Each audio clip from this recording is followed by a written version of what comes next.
படைத்தான் இறைவன் உனையே, மலைத்தான் உடனே அவனே.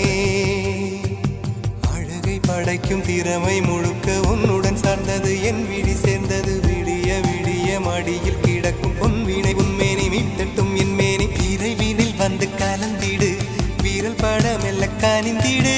உடல் மட்டும் இங்கு கிடக்குது